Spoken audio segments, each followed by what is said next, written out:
엄마, 나왔어. 친구들도 같이 왔어. 조용히 해. 아빠 오늘 독감 때문에 약 먹고 주무셔. 아, 그래? 그럼 우리 거실에서 조용히 놀다 갈게.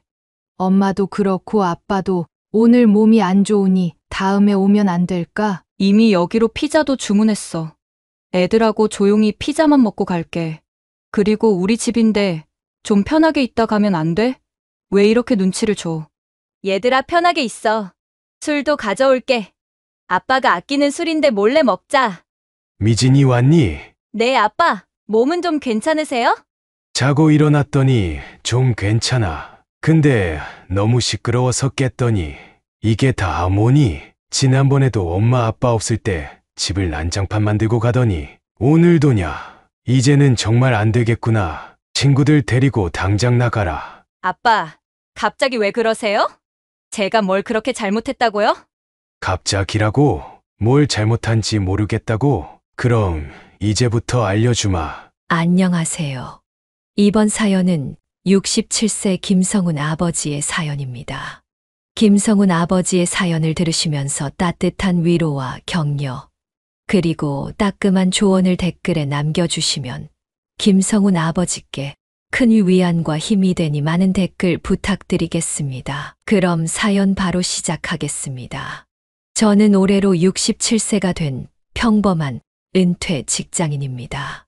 작년에 40년간 다니던 회사를 퇴직하고 지금은 아내와 함께 서울 근교의 아파트에서 조용한 노후를 보내고 있죠. 젊은 시절에는 야근도 많이 하고 주말 출근도 잦았지만 그래도 가족들을 위해 열심히 살아온 보람이 있었다고 생각합니다. 아이들은 모두 출가해서 독립했고 주말마다 가끔 얼굴 보며 지내는 그런 평범한 가정이었습니다.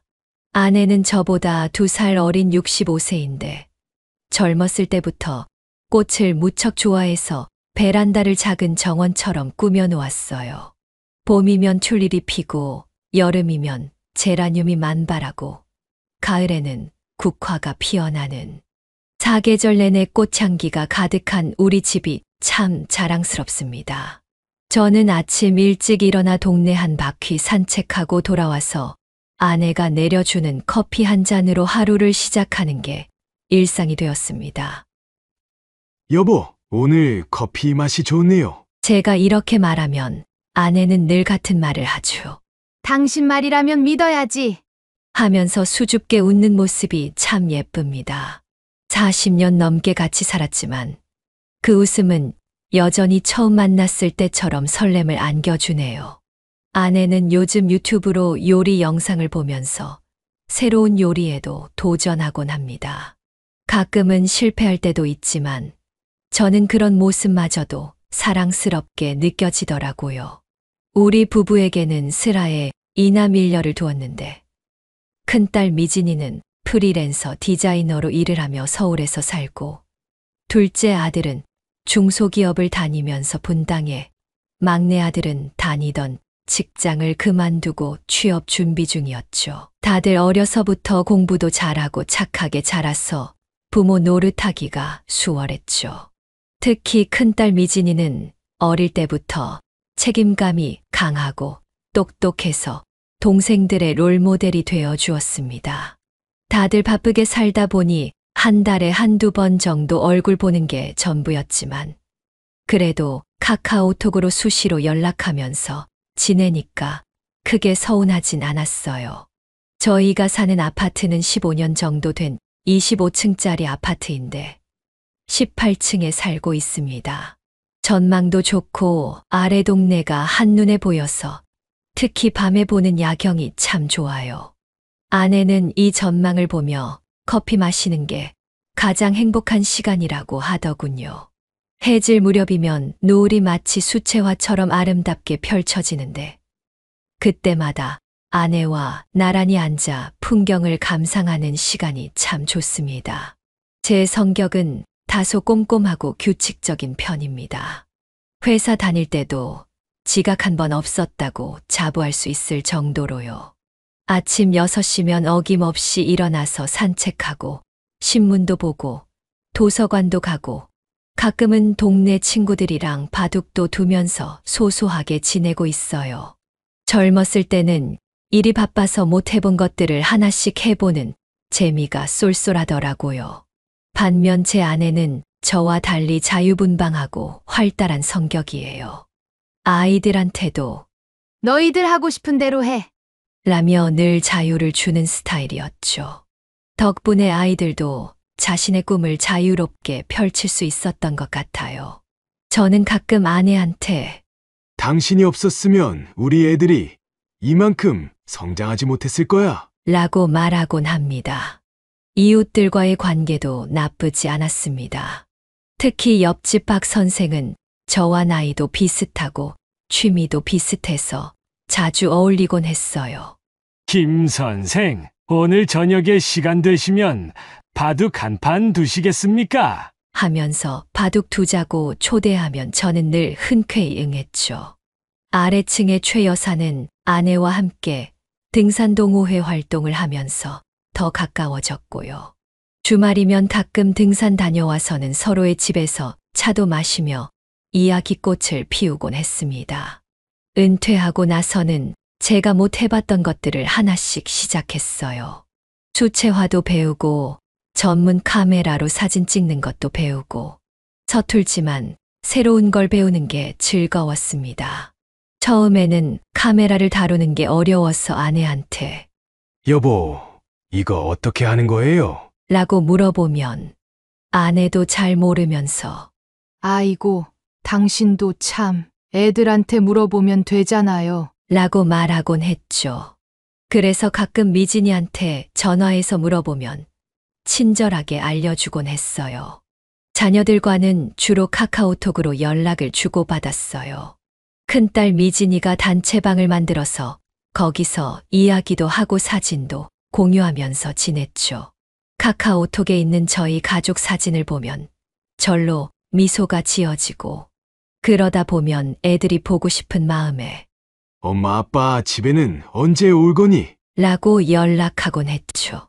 평소엔 다들 바빠서 자주 보진 못해도 명절이나 생일 때는 꼭 모여서 식사도 하고 이야기도 나누곤 했습니다. 그런데 어느 날부터인가 좀 이상한 일이 생기기 시작했어요. 처음에는 그냥 애들이 부모를 생각해서 자주 오나 보다 하고 좋아했는데 점점 뭔가 불편한 느낌이 들더라고요. 처음에는 큰딸 미진이가 자주 오는 게 정말 반가웠습니다. 일이 바쁘다고 한 달에 한 번 보기도 힘들었는데 갑자기 일주일에 두세 번씩 오니 얼마나 좋았겠어요? 아이고, 우리 딸 왔어. 하면서 반갑게 맞이했죠. 퇴직하고 나서 집에만 있다 보니 자식들 얼굴 보는 게 하루의 낙이었거든요. 그런데 이상한 점을 발견하기 시작했어요. 미진이가 오는 시간이 보통 오전 10시쯤이었어요. 어느 날은 제가 아침 산책하고 돌아왔는데 거실에 미진이가 앉아 있는 거예요. 어머, 아빠, 저 왔어요. 하면서 해맑게 웃는데 현관문 비밀번호를 누가 알려줬나 싶더라고요. 알고 보니 아내가 미리 알려줬다고 하더군요. 엄마 주무시길래 그냥 들어왔어요. 그때부터 좀 신경이 쓰이기 시작했습니다. 예전 같았으면 아빠, 제가 오전에 좀 들러도 될까요? 하고 미리 연락이라도 했을 텐데 요즘은 그냥 불쑥불쑥 들어오더라고요. 이런 일들이 점점 더 심해졌어요. 어느 날은 산책하고 집에 돌아왔더니 거실에서 웃음소리가 들리는 거예요. 미진이가 친구 셋을 데리고 와서 치킨에 맥주를 시켜놓고 수다를 떨고 있더라고요. 아빠, 친구들이랑 잠깐 모임하는데 친구들이 다 이 근처 살아서 역시 엄마, 아빠 집이 제일 좋더라고요. 괜찮죠? 딸이 이렇게 말하는데 순간 할 말이 없더라고요. 아내는 오히려 친구들이랑 이렇게 오니까 좋네. 하면서 좋아하더라고요. 저도 처음에는 젊은 애들이 와서 집이 활기차지는 것도 나쁘지 않네 하고 생각했죠. 그런데 이게 한두 번이 아니었어요. 제가 아끼는 와인 몇 병을 모아둔 게 있었는데 어느 날 보니 한 병이 없어졌더라고요. 은퇴하면서 회사 동료들이 선물해준 소중한 와인이었는데 나중에 알고 보니 미진이가 친구 생일 선물로 가져갔다는 겁니다. 아빠 어차피 안 드시잖아요. 하면서 너무나 당연하다는 듯이 말하는데 제 허락도 없이 가져간 게 마음에 걸리더라고요. 게다가 제가 아내와 특별한 날 마시려고 아껴두었던 건데 그날 저녁에 아내한테 이야기했더니 에이, 괜찮아요. 미진이가 필요해서 그랬겠죠. 하더라고요. 냉장고 상태는 더 심각했어요. 아내가 정성스럽게 담근 김치, 장아찌, 멸치볶음 같은 반찬들을 미진이가 통째로 가져가는 일이 잦아졌어요. 엄마가 해주시는 반찬이 최고예요. 제가 이따가 들고 갈게요. 하면서 냉장고를 뒤지기 시작하는데 아내는 오히려 더 필요하면 가져가. 하면서 좋아하지만 저는 왠지 모르게 불편했습니다.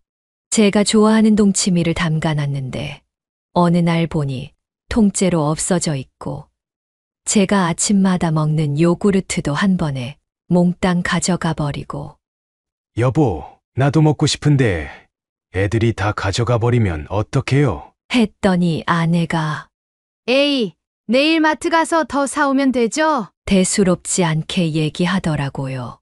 그래서 제가 다시 말했죠.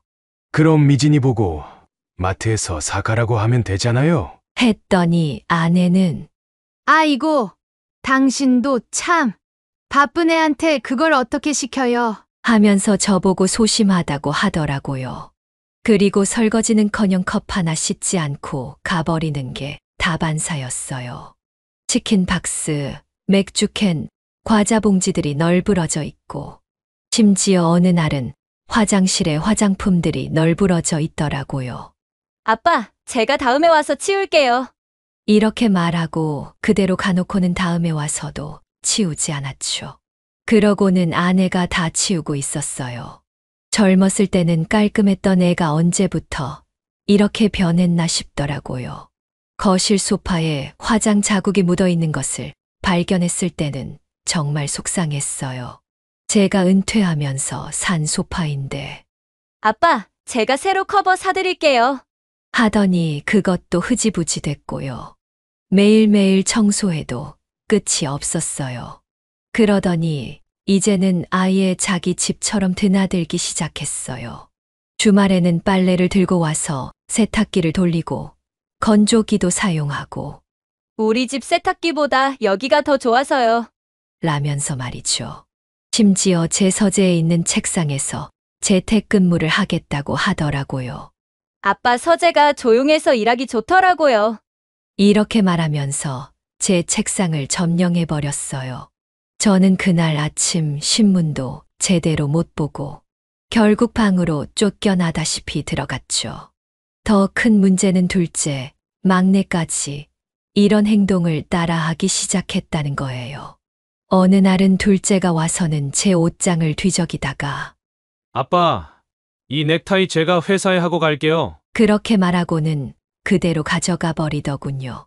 그것도 제가 제일 아끼던 브랜드 넥타이를. 막내는 아예 친구들과 술자리를 하겠다고 거실을 점령해버렸고요. 아빠, 제 친구들이 우리 집 전망이 너무 좋대요. 여기서 한잔하면 분위기가 최고라고. 어느 날 한 번은 제가 늦게 들어왔는데 막내 아들이 거실에서 술판을 벌이고 노래를 부르고 있더라고요. 블루투스 스피커로 음악을 크게 틀어놓고 말이죠. 옆집 박 선생님이 다음날 아침에 김 선생, 어젯밤에 무슨 일 있었습니까? 하고 물어보시더라고요. 창피해서 얼굴을 들 수가 없었어요. 아내와 저는 점점 불편해지기 시작했어요. 여보, 이래도 되나? 하고 물어보면 아내도 나도 요즘 좀 그렇더라고요. 하면서도 차마 뭐라고 하지 못하고 있었죠. 저녁 식사 시간도 불규칙해지고 주말에 쉬고 싶어도 마음 편히 쉴 수가 없었습니다. TV를 보려고 해도 애들이 친구들과 와서 점령하고 있고 심지어 제가 좋아하는 뉴스 시간에도 자기들끼리 예능 프로그램을 보느라 채널을 돌려버리더라고요. 정말 참기 힘들었던 건 제가 주말에 낮잠을 자려고 할 때였어요. 미진이가 친구들과 와서는 웃고 떠드는 소리에 결국 제 방으로 들어가서 문을 닫아야 했습니다. 이게 과연 내 집이 맞나 하는 생각이 들기 시작했죠. 아내도 어느 순간부터 한숨을 자주 쉬더라고요. 여보, 저도 애들 보는 게 좋기는 한데 이제 좀 지치네요. 하면서요. 무엇보다 서운했던 건 아이들이 저희의 불편함을 전혀 이해하지 못한다는 거였어요. 오히려 저희가 뭐라고 하면 엄마 아빠도 참, 자식들 오는 게 그렇게 싫으세요? 이렇게 말하면서 서운해 하더라고요. 자식들 오는 게 싫은 게 아니라 이런 식으로 사생활을 침범당하는 게 불편한 건데. 그래서 결심했죠. 뭔가 달라져야 한다고 말이죠. 더 이상은 이렇게 살 수 없다는 생각이 들었어요. 더는 참을 수 없어서 어느 주말 자녀들을 다 불러 모았습니다. 아내와 며칠 밤을 고민하고 의논해서 내린 결정이었죠. 나름대로 각본도 준비했어요.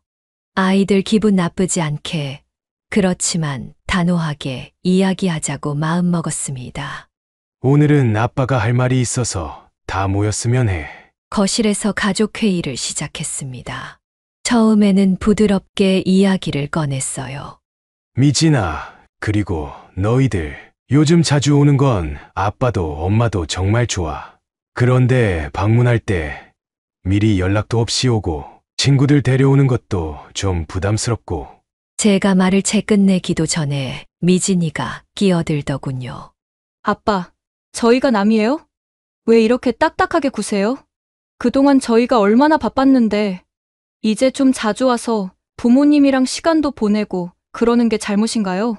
미진이의 목소리가 올라가기 시작했어요. 아내는 그 순간 불안한 듯 저를 쳐다보더군요. 둘째는 맞아요. 요즘 회사 일이 너무 힘들어서 이렇게라도 와서 엄마 아빠 보면서 좀 쉬려고 하는 건데. 하면서 한마디 거들었고, 막내는 엄마 아빠 집 위치도 좋고 전망도 좋아서 친구들이 좋대요. 저희가 자주 오는 게 그렇게 싫으신 거예요? 하면서 서운해 하더라고요. 순식간에 제가 마치 이기적인 아버지가 된 것 같은 기분이었어요. 저는 최대한 차분하게 설명하려 했어요. 그게 아니라 아빠 엄마도 너희들 보는 게 제일 좋지. 그런데 예의가 있잖아. 아무리 자식이라도 부모 집에 들어올 때는 미리 연락이라도 하는 게. 그러자 미진이가 또 말을 자르더군요. 아이고, 아빠도 참. 저희 어릴 때는 맨날 이게 다 너희 집이다 그러시더니, 이제 와서 갑자기 왜 이러세요? 엄마도 저희 오는 거 좋다고 하셨잖아요? 그 순간 아내의 얼굴이 붉어지더니 어쩔 줄 몰라 하는 표정을 지었어요. 아내는 눈치를 보더니 그래도 미진아, 친구들 데려올 때는 미리 얘기라도 하고. 하면서 조심스럽게 말을 꺼냈는데 미진이가 곧바로 엄마까지 이러시면 저희는 어떡해요? 앞으로 아예 안 오는 게 나을까요? 하면서 눈물을 글썽이는 거예요. 그러자 둘째와 막내도 저희 보고 이제 오지 말라는 거예요. 하면서 서운한 표정을 짓더군요. 결국 그날 가족회의는 아무런 결론도 못 내린 채 끝나버렸습니다. 자녀들은 모두 서운한 표정으로 돌아갔고 저와 아내는 한숨만 쉴 수밖에 없었어요. 그 일이 있고 나서 자녀들의 태도는 더 심해졌어요. 마치 항의하듯이 더 자주, 더 늦게까지 머물더군요. 미진이는 자기 친구 결혼식 뒤풀이 장소로 저희 집으로 정해놓고 나중에 통보하든 말을 하더라고요. 아빠, 이번 주 토요일에 제 친구 결혼식인데 뒤풀이 하기 좋은 데가 없어서 여기서 하기로 했어요. 괜찮죠? 마치 제 허락을 구하는 것 같지만 사실은 이미 다 결정해놓고 통보하는 거였어요. 막내는 아예 친구들과 게임하는 장소로 사용하기 시작했어요. 그러면서 밤늦게까지 큰 소리로 게임하면서 떠들더라고요. 그래서 제가 한마디 했죠. 얘들아, 시간도 늦었고 이제 집에들 가야 되지 않겠니? 이렇게 말했더니 아빠, 우리가 방해되면 아빠가 방에 들어가 계세요. 이러더라고요. 아내와 저는 점점 더 큰 스트레스를 받기 시작했어요. 밤에 잠자리에 들면서 한숨만 쉬는 날이 많아졌죠. 여보, 우리가 잘못하고 있는 걸까요? 아내가 물으면 저는 이건 분명히 잘못된 거예요. 그런데 어떻게 해결해야 할지 모르겠어요. 하고 답할 수밖에 없었습니다. 아내도 잠을 못 이루는 날이 많았어요.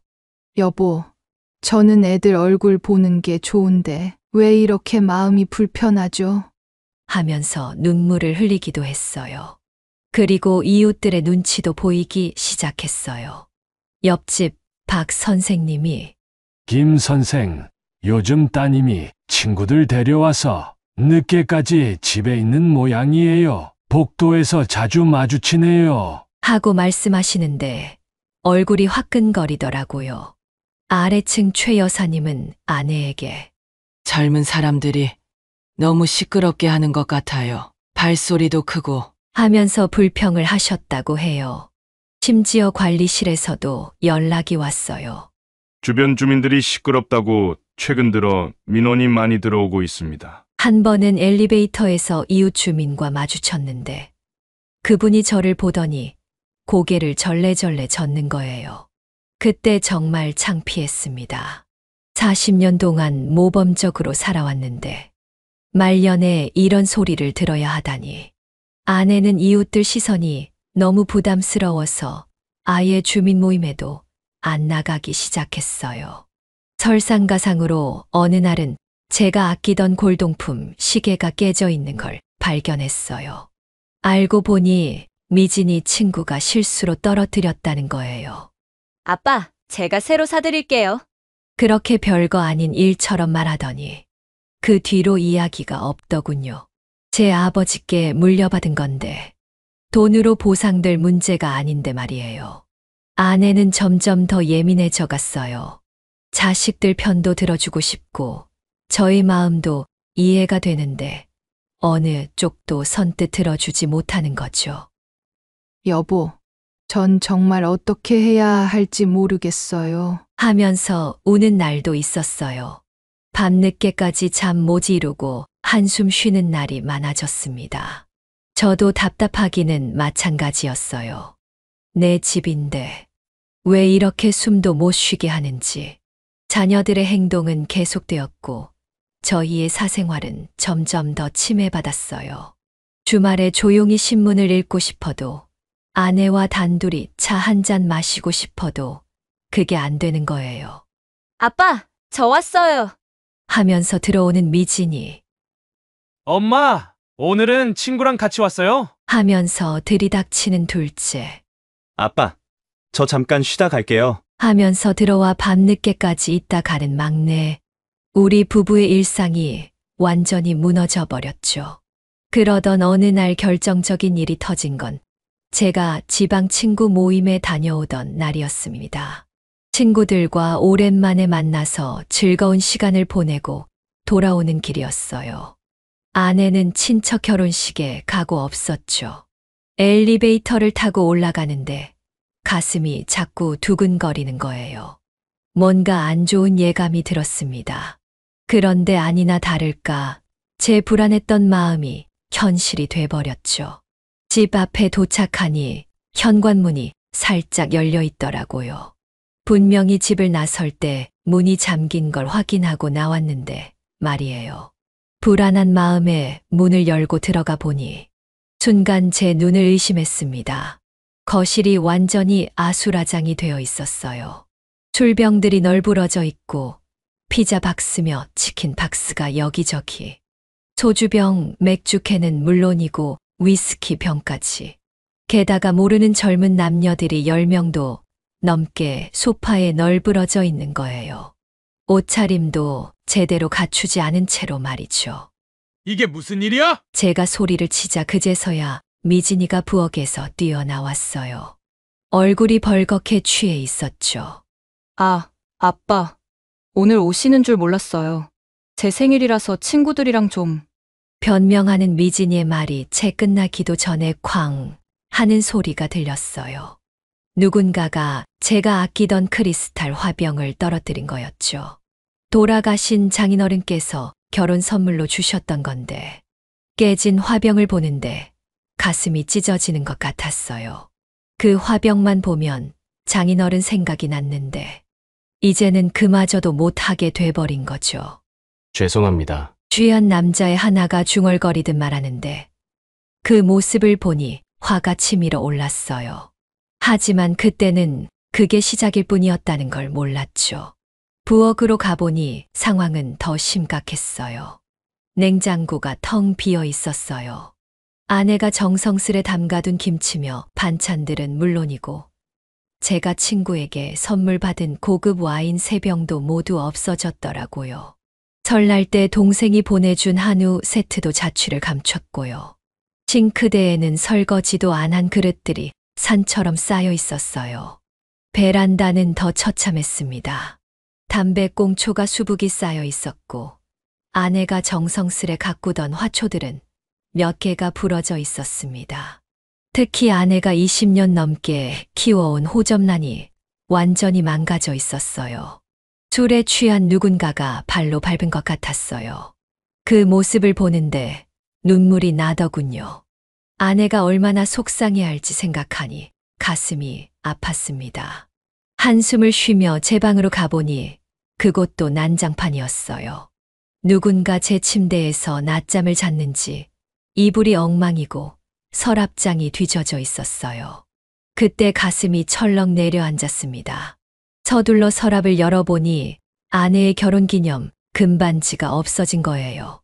얼마 전 40주년 기념으로 새로 맞춘 거였는데 반지 옆에 두었던 아내의 진주 목걸이도 사라졌더라고요.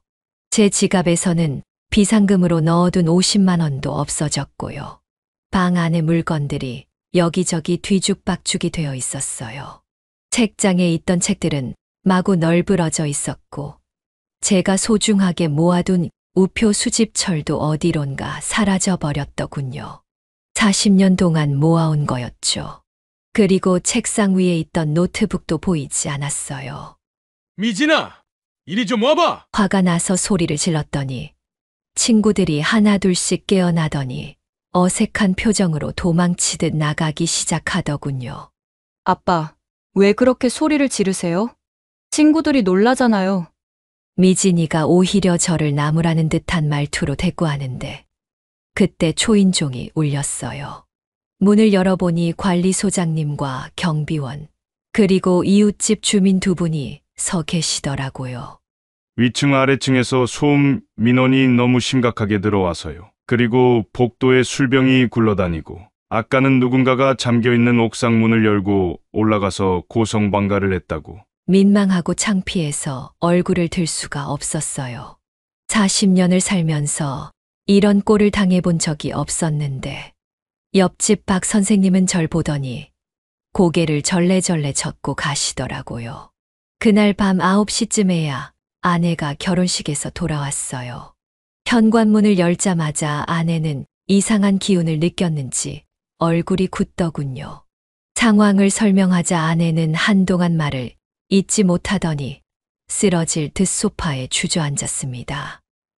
여보, 우리가 뭘 잘못한 걸까요? 아내의 눈에서 눈물이 흘러내리는데 제 가슴이 찢어지는 것 같았어요. 특히 호접란이 망가진 걸 보고는 한참을 울더군요. 이걸 어떻게 20년 동안 정성껏 키워온 건데. 그 모습을 보는데 제 마음도 아파서 견딜 수가 없었어요. 저희는 밤새도록 치우고 청소했지만 집안은 쉽게 예전 모습을 되찾지 못했어요. 곳곳에 술 자국이 남아있고 소파에는 지워지지 않는 얼룩이, 베란다 바닥에는 담배 탄 자국이 그대로 남아있었죠. 아내는 밤새 한숨만 쉬었어요. 여보, 전 이제 어떻게 해야 할지 모르겠어요. 다음 날 아침 둘째와 막내까지 불러서 가족회의를 했습니다. 이제는 정말 한계다. 더 이상 이렇게는 못 살겠다. 제가 단호하게 말했더니 미진이가 또 울먹이면서 아빠는 우리가 오는 게 그렇게 싫으세요? 친구들 데려오는 것도 안 되고, 이제 저희 보고 아예 발길 끊으라는 거예요? 하면서 감정적으로 대드는 거예요. 마치 제가 뭔가 잘못한 것처럼 몰아가더군요. 그렇게 그날은 자식들과 정말 큰 다툼이 있었어요. 이게 다 누나 때문이잖아. 나는 그냥 조용히 쉬다만 가는데 내가 뭘 잘못했다고. 누나가 맨날 여기 와서 술 먹고 깽판 쳐서 그런 거잖아. 자식들끼리도 서로 탓을 하면서 싸우기 시작했고, 아내는 중간에서 눈물만 흘리고, 결국 자녀들은 모두 화를 내며 집을 나가버렸죠. 더 이상 안 올 테니까 걱정하지 마세요. 라는 막내의 말이 문을 쾅 닫고 나가면서 메아리처럼 남았어요. 그날 이후로 자녀들과는 전화도 문자도 오가지 않았어요. 명절이 다가오는데 처음으로 자녀들 없이 명절을 보내게 생겼던 거죠. 아내는 밤마다 훌쩍이며 울고, 저도 마음이 아팠지만 이제는 정말 뭔가 달라져야 한다는 생각뿐이었어요. 그날 밤 아내와 저는 밤늦게까지 이야기를 나눴습니다. 여보, 이제 정말 뭔가 해야 할 것 같아요. 이렇게는 더 이상 못 살겠어요. 아내의 말에 저는 고개를 끄덕였어요. 그러게요. 우리가 결단을 내려야 할 때가 온 것 같네요. 그리고 그날 밤 제 머릿속에 한 가지 생각이 떠올랐습니다. 잠을 이루지 못하고 뒤척이다가 결심했어요. 이제는 정말 현관문 비밀번호를 바꿔야겠다고 말이에요. 아무리 자식이라도 이제는 선을 그어야 할 때가 온 것 같았죠. 다음 날 아침 일찍 아내와 함께 거실에 앉아 진지하게 이야기를 나눴습니다. 여보, 스마트 도어락으로 교체하려고 해요. 이중 잠금 장치가 있는 걸로요. 우리 둘만 열 수 있게. 아내는 잠시 망설이더니 고개를 끄덕였어요. 그래요. 이제는 정말 그래야 할 것 같아요. 근데 애들이 알면 아내의 목소리가 떨리고 있었어요. 저도 마음이 편치는 않았지만 이제는 결단을 내려야 할 때였습니다. 인터넷으로 도어락 전문 업체를 찾아보았어요. 꼼꼼하게 후기도 살펴보고 여러 제품을 비교해 본 끝에 최신형 스마트 도어락으로 지문 인식과 이중 잠금 장치가 있는 제품을 골랐습니다. 가격이 좀 나가긴 했지만 이제는 아내와 저의 사생활이 더 중요했으니까요. 전화를 걸어 상황을 설명하니 다행히도 당일 설치가 가능하다고 하더군요. 시간이 없었어요. 자녀들이 알아채기 전에 빨리 해치워야 했거든요. 아내가 걱정스러운 목소리로 물었어요. 여보, 애들이 알면 많이 섭섭해하지 않을까요? 특히 미진이가. 저는 단호하게 대답했습니다. 이제는 어쩔 수 없어요. 우리도 우리 생활이 있잖아요. 더 이상 이렇게 살 수는 없어요. 아내도 알고는 있었겠지만 한숨만 쉬더군요. 마침 자녀들 모두 평일이라 출근한 상태였고 우리는 조용히 작업을 진행할 수 있었죠. 아침부터 마음이 조마조마했어요. 혹시라도 아이들이 갑자기 들어오면 어쩌나 하는 생각에 계속 시계만 보고 있었죠. 특히 미진이가 가끔 점심시간에 들르곤 했었는데 오늘만큼은 제발 오지 말아야 할 텐데 아내는 긴장한 탓인지 커피를 3잔이나 마시더라고요. 오후 2시 정각 설치 기사님이 도착했어요. 작업하는데 1시간 정도 걸립니다. 최신 기종이라 설치가 조금 복잡해요. 기사님이 작업을 시작하시는데 저희는 마치 도둑질이라도 하는 것처럼 조마조마했어요. 중간에 혹시라도 자녀들이 들이닥치면 어쩌나 하는 마음에 계속 복도를 살폈죠. 엘리베이터 소리만 들려도 가슴이 덜컥 내려앉았어요. 여보, 전화 왔어요. 아내가 휴대폰을 보여주는데 발신자가 미진이더군요. 저희는 서로 얼굴만 바라보다가 전화를 받지 않기로 했어요. 나중에 미용실에 갔다 왔다고 둘러대기로 하고요. 그렇게 조마조마한 마음으로 1시간을 보냈습니다. 새로운 도어락은 정말 최신식이었어요. 지문 등록도 하고 우리 부부의 휴대폰으로만 열 수 있는 블루투스 기능도 있었죠. 심지어 누가 언제 들어왔는지 기록도 남는다고 하더군요. 비밀번호는 완전히 새로운 번호로 바꿨어요. 우리 둘만 아는 특별한 날짜로요. 이제는 누구도 함부로 들어올 수 없게 말이죠. 설치가 끝나고 기사님이 떠나시면서 이제 아무도 못 들어올 거예요. 최신 보안 시스템이라 해킹도 불가능합니다. 하시는데 왠지 마음이 무거워지더군요. 아내는 계속 한숨만 쉬었어요. 여보, 우리가 너무 심한 걸까요? 저도 마음이 편치는 않았지만 이제 와서 돌이킬 수는 없었어요. 그날 저녁 예상했던 일이 벌어졌어요. 현관문 비밀번호가 틀렸다는 알람음이 울리더니 곧이어 휴대폰이 울렸습니다. 발신자는 미진이었어요. 아빠, 이게 무슨 일이에요? 도어락 바꾸셨어요? 비밀번호가 안 맞아요. 격앙된 목소리로 소리치는 미진이. 그래, 도어락도 바꾸고 비밀번호 바꿨다. 제가 담담하게 대답하자 미진이가 더 큰 소리로 외쳤어요. 얘요? 왜 저희한테 알려주지도 않고 그러세요? 저 지금 들어가서 짐 좀 가져가야 하는데. 미진아, 이제부터는 미리 연락하고 와야 해. 제 말이 채 끝나기도 전에 미진이가 울먹이면서 말하더군요. 아빠, 저희가 남이에요? 이럴 수 있어요? 전 지금 당장 들어가서 제 물건 좀 가져가야 하는데. 아빠, 이건 너무하신 거 아니에요? 저는 최대한 침착하게 대답했어요. 내일 와도 되잖아. 미리 연락하고. 곧이어 둘째한테도 전화가 왔어요. 아빠, 이게 무슨 짓이에요? 둘째는 회사에서 야근하다가 저희 집에서 자려고 왔던 모양이에요. 집에 가서 자거라. 이제부터 여기 올 때는 미리 연락해. 둘째도 화를 내더군요. 아빠, 갑자기 이러시면 어떡해요? 제 방도 있고 제 물건들도 있는데. 막내는 문자를 보냈더군요. 누나하고 형한테 들었어요. 저희가 남이에요? 엄마도 아시는 거예요? 연달아 오는 연락에 저는 한숨만 나왔어요. 아내는 옆에서 자녀들과 통화하는 내용을 듣고 있다가 눈물을 흘리더군요.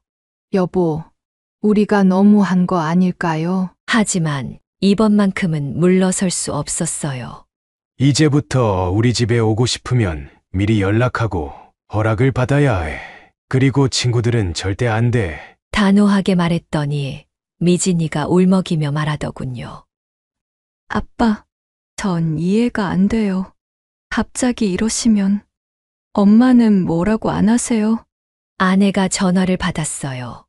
미진아, 우리도 이제 너무 지쳤어. 너희들 오는 건 좋은데. 말끝을 흐리는 아내를 보니 마음이 아팠어요. 하지만 이제 와서 물러설 순 없었습니다. 자정이 다 되어갈 때까지 전화가 계속 왔어요.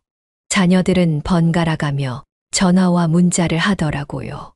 저는 더욱 단호해졌어요. 이제 우리 집 올 때는 예의를 지켜야 해. 아무리 가족이라도. 결국 주말에 가족회의를 소집했습니다. 자녀들 셋 모두가 불만스러운 표정으로 앉아 있었어요. 미진이는 울먹이는 표정이었고, 둘째는 화난 표정, 막내는 서운한 듯한 표정을 짓고 있었죠. 도어락을 바꾼 건 내가 한 일이다. 이제부터 규칙이 있어야겠어. 제가 입을 열자 미진이가 바로 반박하려 했지만, 이번에는 제가 먼저 손을 들어 제지했어요. 잠깐만. 아빠 말 좀 들어봐. 너희들이 우리 집에 오는 건 얼마든지 환영이야. 하지만 이제는 예의를 지켜야 해. 방문하기 전에 연락하고 친구들은 데려오지 말고 그리고 무엇보다 이곳은 엄마와 아빠의 집이라는 걸 잊지 마. 엄마 아빠도 생활이 필요해. 말을 하면서도 제 마음이 무거웠어요. 하지만 이제는 꼭 필요한 결단이었습니다. 아내가 조용히 눈물을 훔치는 걸 보며 저는 마음을 다잡았어요. 자녀들도 울먹이고 있었지만 이제는 돌이킬 수 없었죠. 도어락을 바꾼 지 한 달쯤 지났을까요? 어느 날 아내가 휴대폰을 보더니 울먹이기 시작했어요. 여보, 미진이한테 문자가 왔어요. 떨리는 손으로 휴대폰을 내밀어서 보니 미진이가 장문의 사과 문자를 보냈더군요. 엄마, 아빠, 정말 죄송해요. 제가 많이 생각해봤어요. 우리가 너무 이기적이었던 것 같아요. 엄마, 아빠의 집을 우리 집으로 너무 당연하게 생각했던 것 같아요. 친구들 데려와서 시끄럽게 하고 집안 어지럽히고 이제 보니 제가 한 행동들이 너무 부끄러워요.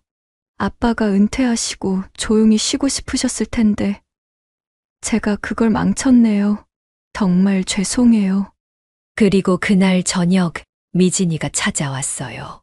이번에는 미리 연락하고 왔더군요. 처음으로 초인종을 누르고 기다리는 모습이 어색해 보였어요. 아빠, 엄마, 제가 정말 잘못했어요. 현관에 들어서자마자 눈물을 보이는 미진이를 보니 제 마음도 복잡해지더군요. 양손에는 아내가 좋아하는 케이크와 제가 즐겨 마시는 커피를 들고 있었어요. 요즘 계속 생각했어요. 제가 얼마나 엄마 아빠의 사생활을 무시했는지, 친구들이랑 시끄럽게 떠들고 집안을 엉망으로 만들고, 특히 아빠가 아프실 때도 친구들 데려와서 파티한 거 정말 죄송해요. 미진이의 눈가가 붉어졌어요. 그리고 엄마가 그렇게 정성스레 키우시던 호접란도 망가뜨리고 엄마가 얼마나 속상하셨을지 그래서 제가 새로 사왔어요. 현관 밖에는 예쁜 호접란 화분이 놓여 있더군요. 며칠 뒤에는 둘째도 찾아왔어요. 이것저것 장을 봐왔는지 비닐봉지 가득 식재료를 들고 있었죠. 아빠, 엄마, 저도 사과드리려고 왔어요. 회사 스트레스 받는다고 아무 때나 와서 짜증내고 아빠 방에서 마음대로 자고 냉장고 음식도 다 먹어버리고 제가 잘못했어요. 오늘은 제가 장도 보고 요리도 해드릴게요. 아내와 저는 부엌 식탁에 앉아 둘째가 요리하는 모습을 지켜봤어요. 서툴지만 정성스레 음식을 만드는 모습이 마음을 울리더군요.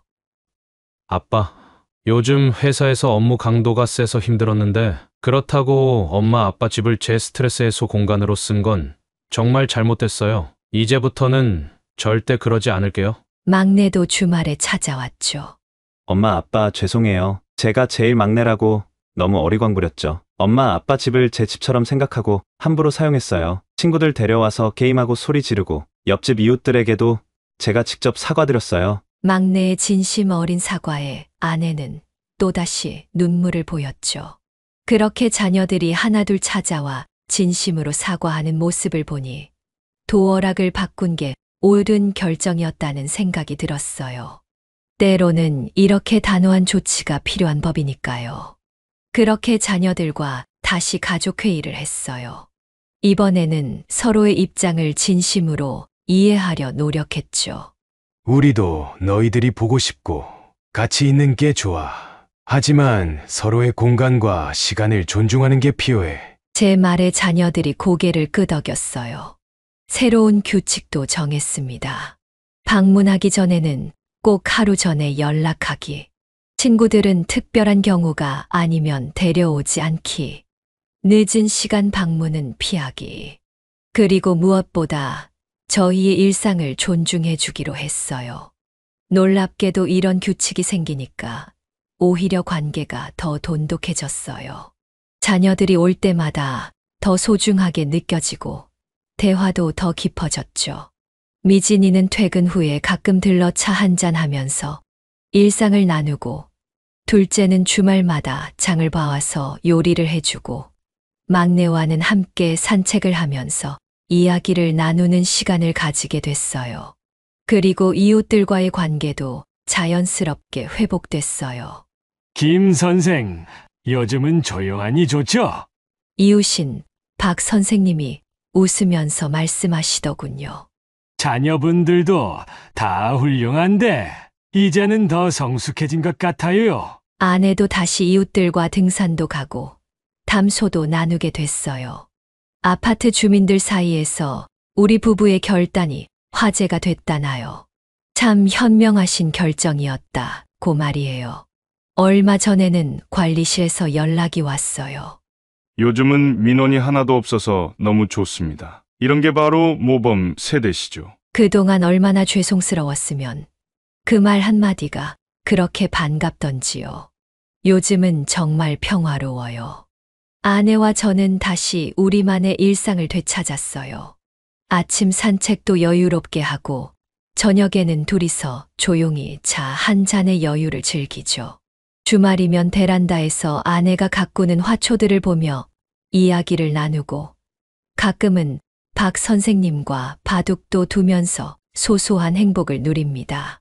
자녀들도 한 달에 한두 번 정해진 날에 와서 오순도순 이야기꽃을 피우는데 이전보다 더 행복한 것 같아요. 서로를 더 이해하게 되었고 더 깊이 있는 대화도 나누게 됐으니까요. 얼마 전에는 온 가족이 모여 식사를 했는데 예전과는 달리 서로를 배려하고 존중하는 모습이 참 보기 좋더군요. 저는 이번 일을 통해 많은 것을 배웠습니다. 사랑하는 사이일수록 서로의 경계를 지켜주는 게 중요하다는 걸요. 무조건적인 허용이 아닌 적절한 거리를 두는 것. 그게 오히려 관계를 더 단단하게 만들어준다는 사실을 말이에요. 얼마 전에는 자식들이 이런 말을 하더군요. 아빠, 그때 도어락 바꾸신 거 정말 잘하신 것 같아요. 저희도 이제 엄마 아빠를 더 존중하게 됐고 오히려 더 가까워진 것 같아요. 그때는 서운하고 속상했는데 지금 생각해보면 그게 저희한테도 필요한 교훈이었던 것 같아요. 그 말을 들으니 그동안의 마음고생이 다 씻겨 내려가는 것 같았어요. 지금도 가끔 그때를 생각하면 마음이 무거워져요. 자식들에게 상처를 줄까봐 많이 걱정했었거든요. 하지만 후회하지는 않습니다. 때로는 관계를 지키기 위해 단호해질 필요도 있다는 걸 배웠으니까요. 이제 우리 가족은 서로의 공간도 마음도 더 잘 지키면서 살아갑니다. 방문 약속을 잡을 때도 집안에서 생활할 때도 서로를 더 배려하게 됐어요. 그리고 그렇게 우리는 더 행복한 가족이 되어가고 있답니다. 사랑하면 모든 걸 허용해야 한다고 생각했는데 오히려 적절한 거리와 규칙이 있어야 사랑도 더 깊어진다는 걸 이번 일을 통해 깨달았어요. 이제는 저희 부부의 노후도 자녀들의 삶도 모두 행복해졌어요. 여기까지 김성훈 아버지의 사연이었습니다. 여러분은 어떻게 들으셨나요? 나이가 들수록 우리에게는 더 많은 휴식과 평화로운 시간이 필요한 법이에요. 자녀들을 사랑한다고 해서 모든 것을 무조건 허용하고 참아야 하는 건 아닙니다. 김성훈님처럼 때로는 단호하게 선을 그어주는 것이 오히려 가족 관계를 더 건강하게 만들 수 있어요. 우리 자신의 일상과 삶의 가치를 지키면서도 자녀들과 좋은 관계를 유지하는 것. 그것이 바로 진정한 부모의 모습이 아닐까요? 여러분의 노후는 여러분의 것입니다. 자녀들을 위해 평생을 살아온 우리, 이제는 우리 자신을 위한 시간도 가져야 하지 않을까요? 사랑하면서도 적절한 거리를 두는 것.